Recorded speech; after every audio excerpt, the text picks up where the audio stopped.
जय सिया राम। मैं आचार्य राजेश श्री राम जन्मभूमि अयोध्या से।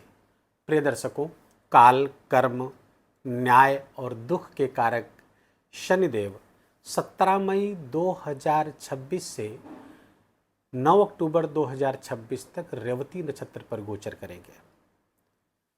यूं तो शनि का मीन राशि पर गोचर करना ही बड़ा परिवर्तनकारी होता है, क्योंकि शनिदेव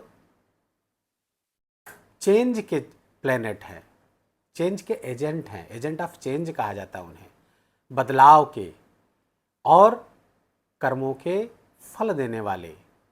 रेवती नक्षत्र जो सुख और समृद्धि का नक्षत्र है, उस नक्षत्र पर जब गोचर करेंगे तो कैसा परिणाम देंगे, खासकर सिंह राशि के जातकों के लिए तो बड़ा ही सुंदर सुअवसर लेकर के आए हैं।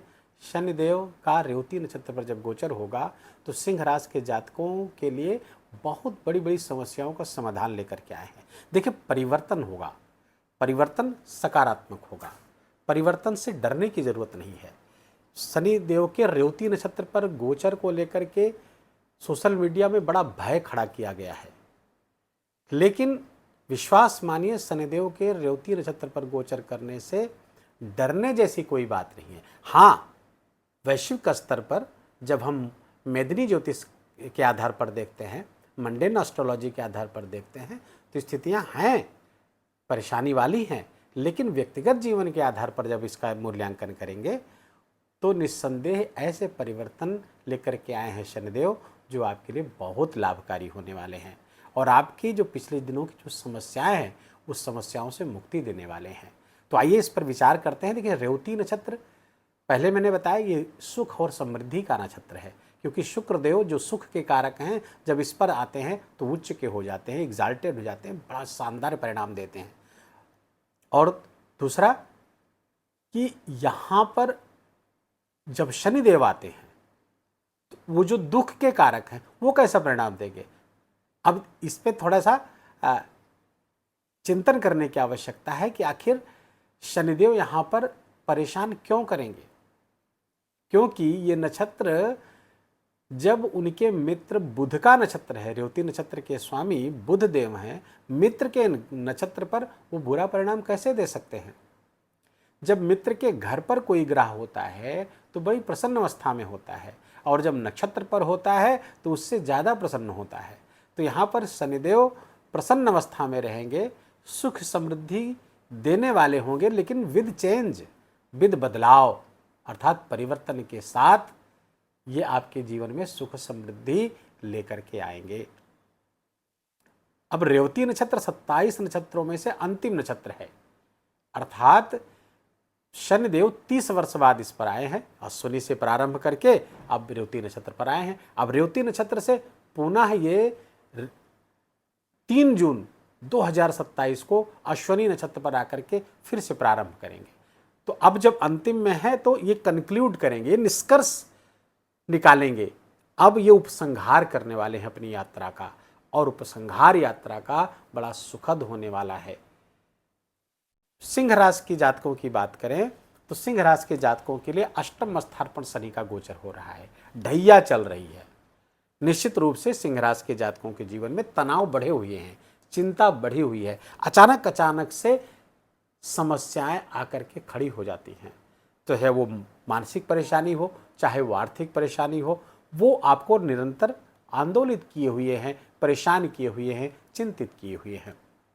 अब उस पर भी केतु का गोचर अपने ही नक्षत्र पर और सिंह राशि पर, मघा नक्षत्र पर गोचर कर रहे हैं इस समय केतु देव। तो भीड़ से अलग कर रहे हैं आपको, अर्थात आपके अपने ही आपसे अलग हो रहे हैं, कारण कुछ भी हो, अलग हो रहे हैं।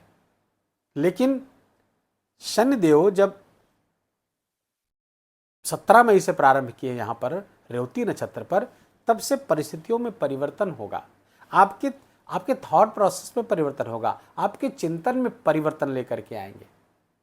अब उस चिंतन, जो परिस्थितियां आएंगी और आपका जो चिंतन है और आपका बिहेवियर, आप कैसे रिएक्ट करते हैं उस परिस्थितियों पर, इस पर डिपेंड करता है शनिदेव का पूरा गोचर रेवती नक्षत्र पर। तो यदि आपकी थॉट प्रोसेस सही दिशा में लगी हुई है तो शनिदेव निश्चित रूप से आपका कल्याण करने के लिए रेवती नक्षत्र पर गोचर कर रहे हैं, गारंटीड है। शनिदेव अष्टम स्थान पर अर्थात बदलाव के स्थान पर ही है, और मैंने शुरू में बताया बदलाव के कारक हैं शनिदेव। अष्टम स्थान बदलाव का है, और बदलाव कहां कहां से होने वाला है आइए समझते, एक एक करके समझिए। जल्दबाजी में वीडियो मत देखिएगा, मत देखिए ठीक है, लेकिन देखिए तो पूरा देखिए और विश्वास करिए आपका एक सेकंड भी बेकार नहीं जाएगा। अब चेंज कहां से आ रहा है, कहां के स्वामी है शनिदेव? छठे स्थान के। छठे स्थान रोग ऋण शत्रु, इसमें चेंज आएगा। कहां से? अष्टम स्थान पर। अब जब ये चेंज लेकर के आ रहे हैं तो रोग के स्वामी जब अष्टम स्थान पर गोचर करते हैं तो कोई भी रोग से अगर आप ग्रसित हैं तो वो जटिल हो जाता है। जो बेसिक है इसका जो नियम है, जो रूल है, वो क्या है? षष्ठेश जब अष्टम गोचर करता है तो रोग का, शरीर में रोग का, ऋण का, शत्रुओं का जटिल हो जाना। लेकिन ये विपरीत राजयोग में है। छठे के स्वामी अष्टम बैठेंगे तो विपरीत राजयोग भी तो बनाएंगे। तो ये जो परेशानियां खड़ी होंगी तो उसका समाधान भी बाद में निकालेंगे। तो वो जो बाद में है ना, वो समय आ गया है। अब उसका समाधान, आपका रोग से संबंधित समाधान, कोई भी रोग परेशान कर रहा था, कोई ऋण, कोई EMI लोन आपको परेशान कर रहा था, तो अब शनिदेव उससे आपको निकालेंगे। और कोई शत्रु परेशान कर रहा था, कोर्ट कचहरी के मामले बहुत दिन से पेंडिंग थे, परेशान कर रहे थे, अब वो भी सुलट जाएंगे। इसी रेवती नक्षत्र पर गोचर करते हुए शनिदेव वहां से निर्णय दिलवाएंगे और आपके पक्ष में दिलवाएंगे। तो अर्थात रोग ऋण शत्रु सब पर आपकी विजय होगी। अब बदलाव हो रहा है कि नहीं? तो बदलाव इस रूप में आ रहा है, सकारात्मक रूप से ले। दूसरा, सप्तम स्थान। सप्तम स्थान के स्वामी का अष्टम स्थान पर गोचर करना अच्छा नहीं है, क्योंकि ये सप्तम स्थान का डेथ है। अर्थात प्रॉब्लम किससे संबंधित? जीवन साथी से संबंधित प्रॉब्लम, बिजनेस से संबंधित प्रॉब्लम, पब्लिक डीलिंग से संबंधित प्रॉब्लम, और अगर पार्टनरशिप में कोई बिजनेस आप उसमें प्रॉब्लम। अब जब अष्टम, सप्तमेश अष्टम जाता है तो सिंह राशि के जातकों के लिए सप्तमेश अष्टम गोचर कर रहे हैं और ढैया बना के चल रहे हैं। लेकिन अब चूंकि रेवती नक्षत्र पर गोचर करेंगे तो अब ये जो प्रॉब्लम आपकी पिछले दिनों से चल रही थी, जो सिंह राशि के जातक वो सब समझ रहे हैं, मुझे एक एक करके बताने की जरूरत नहीं है। तो ये जो प्रॉब्लम चल रही थी सप्तम से संबंधित, जीवन साथी से संबंधित, बिजनेस से संबंधित, बिजनेस पार्टनर से संबंधित, पब्लिक डीलिंग से संबंधित, वो सारी समस्याओं का समाधान, अब उसका निष्कर्ष निकलेगा। कहां से? रेवती नक्षत्र पर शनिदेव के गोचर करने से। अच्छा, उसका भी कारण है कि जिस राशि पर शनिदेव गोचर कर रहे हैं रेवती नक्षत्र पर, उस नक्षत्र के स्वामी बुध है, वो मित्र है, पहली बात। दूसरी बात यह है कि शनिदेव के जो डिस्पोजिटर हैं, शनिदेव मीन राशि पर हैं, मीन राशि के स्वामी देवगुरु बृहस्पति हैं, अभी मिथुन राशि पर गोचर कर रहे हैं और 2 जून से ये उच्च के हो जाएंगे। तो डिस्पोजिटर उच्च का हो जाएगा, तो अब इस प्रतिसंतुलित कर दिया तो शनिदेव के लिए और बेहतर स्थिति, शनिदेव और कल्याणकारक हो जाएंगे। जिसके घर में बैठे हैं वो उच्च का फल दे रहा है। ज्योतिष का नियम है कि अगर जिसके घर पर कोई ग्रह बैठा हुआ है, उसका स्वामी उच्च का है, तो उसके आधार पर वो फल देगा। तो अच्छा, अर्थात शनिदेव आपकी परेशानियों से मुक्ति दिलाएंगे। अब खर्चे तो आपको बढ़ेंगे क्योंकि गुरुदेव हैं, पहुंचेंगे यहां पर, उच्च के हैं तो यहां पर विस्तार देंगे, यहां पर विस्तार देंगे तो खर्चे बढ़ जाएंगे क्योंकि व्यय का भाव है। खर्चे बढ़ेंगे लेकिन समस्याओं का समाधान होगा। वो जो खर्चे होंगे वो शुभ खर्चे होंगे, अनावश्यक नहीं होंगे, आपकी समस्याओं से बाहर निकालने के लिए वो खर्चे होंगे सिंह राशि के जातकों। अब देखिए, तो दो जगहों से देखा, शनि की दृष्टियों पर जहां जहां शनि की दृष्टियां पड़ रही हैं वहां पर बदलाव। तो पहली दृष्टि, तीसरी, सर्वाधिक बदलाव यहां आ रहा है आपके। तीसरी दृष्टि कर्म पर पड़ रही है। यहां पर राशि कौन सी है? वृषभ। स्वामी कौन है? शुक्र। और शुक्र और शनि में मित्रता है। तो मित्र की राशि को देखेंगे तो जो चेंजेज आएंगे वो सकारात्मक होंगे, अच्छे होंगे और आपके लिए शुभ होंगे। कहां पर परिवर्तन आ रहा? काम में परिवर्तन आ रहा है, कार्य में परिवर्तन होगा, ट्रांसफर हो सकता है, प्रमोशन हो सकता है। कार्य की दशाएं बदलेगी ना तो प्रमोशन भी हो सकता है।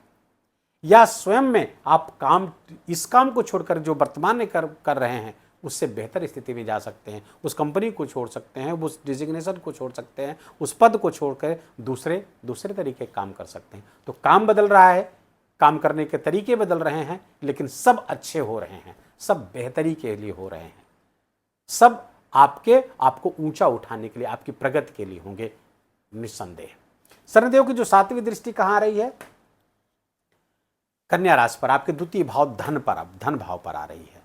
अब यहां पर थोड़ा अलर्ट रहने की आवश्यकता है, फिर भी, क्योंकि जिस नक्षत्र पर गोचर कर रहे हैं उस नक्षत्र का स्वामी बुध है और जिस भाव पर दृष्टि पड़ रही है उसका भी स्वामी बुध है। तो बुध से मित्रता तो ऑलरेडी है ही है, नैसर्गिक मित्र हैं शनि और बुध। तो शनिदेव की दृष्टि यहां पर अब धन वृद्धि कराएगी, ऐसा विचार देगी आपको कि धन कैसे बचा, उस पर ज़्यादा फोकस करेंगे कि सेविंग कैसे हो ज़्यादा से ज़्यादा मेरी। सिंह राशि के जातक अभी तक इस पर नहीं सोच रहे थे, सेविंग कैसे हो, हमारे खर्चे कैसे निपटे, हमारे कैसे खर्चे हो, इस पर सोच रहे थे। अब सेविंग्स पर आपका दिमाग लगेगा। रेवती नक्षत्र पर हैं, बुध के नक्षत्र पर और बुध के घर को देख रहे हैं। तो यहाँ पर लेकिन ध्यान रहे कि किसी भी तरीके के स्पेकुलेटिव इन्वेस्टमेंट से आप बचिएगा, ये आपको सलाह है। कहीं भी शेयर मार्केट या SIP या ट्रेडिंग कुछ भी इस तरह की है, उस पर बहुत सोच समझकर आपको निर्णय लेने की आवश्यकता है, क्योंकि आपके पंचमेश उच्च के हो रहे हैं द्वादश भाव पर, नुकसान हो सकता है। शनिदेव के कारण नहीं होगा, वो पंचमेश के द्वादश जाने से होगा। तो 2 जून के बाद इसमें थोड़ा सा अलर्टनेस आवश्यक है। तो यहाँ पर कुटुंब में, परिवार में यहाँ पर मतैक्य होगा और जो आपकी प्रॉपर्टी है, पैतृक संपत्ति मिलने के योग बनाएंगे शनिदेव। कोई कोर्ट कचहरी मुकदमा उस पर चल रहा था, कोई विवाद था आपका, कब्जा किसी और का था या कुछ भी इस तरह का हो, आपकी संपत्ति थी, पैतृक संपत्ति थी, वहाँ से भी शनिदेव उस मामले को सुलटा देंगे। आपके जो विवाद थे वो हल हो जाएंगे, आपको इस संपत्ति आपको दिलाएंगे, आपका रुका हुआ पैसा आपको दिलाएंगे, आपका फंसा हुआ पैसा आपको दिलाएंगे शनिदेव। सिंह राशि के जातकों के लिए शनिदेव इतने कल्याणकारी हो रहे हैं। अब शनिदेव की जो 10वीं दृष्टि है पंचम भाव पर पड़ रही है। इस राशि के स्वामी कौन है? देवगुरु बृहस्पति। वर्तमान में देवगुरु बृहस्पति का चूंकि यहां गोचर हो रहा है, शनिदेव से 3 भाव आगे गोचर कर रहे हैं, इसलिए शनिदेव इसमें मित्रता के श्रेणी में रहेंगे। और इस भाव के स्वामी देवगुरु बृहस्पति हैं, वो एग्जाल्टेड होने जा रहे हैं। शनिदेव देवगुरु बृहस्पति के ही घर पर बैठे हुए हैं, बुरा कतई नहीं करेंगे, लेकिन पंचमेश का द्वादश स्थान पर उच्च का होना संतान से संबंधी समस्याएं पैदा कर सकते हैं। लेकिन शनिदेव की जो दृष्टि है, यहां पर बदलाव जो आ रहा है, यहां पर संतान संबंधी बदलाव है। तो जिनको संतान नहीं, उनको संतान होने की संभावना को प्रबल करेंगे, पहली बात। लेकिन संतान पैदा कहाँ होगी? हॉस्पिटल में। परेशानियां हो सकती है, मेडिकेशन कराना पड़ सकता है। और शनिदेव की दृष्टि भी है और यहाँ का स्वामी द्वादश बैठा हुआ है, 2 स्थान बैठा हो, तो यहाँ से संबंधित कुछ प्रॉब्लम आती हुई जरूर दिख रही है। तो संतान के प्रति थोड़ा सावधान रहने की आवश्यकता होगी।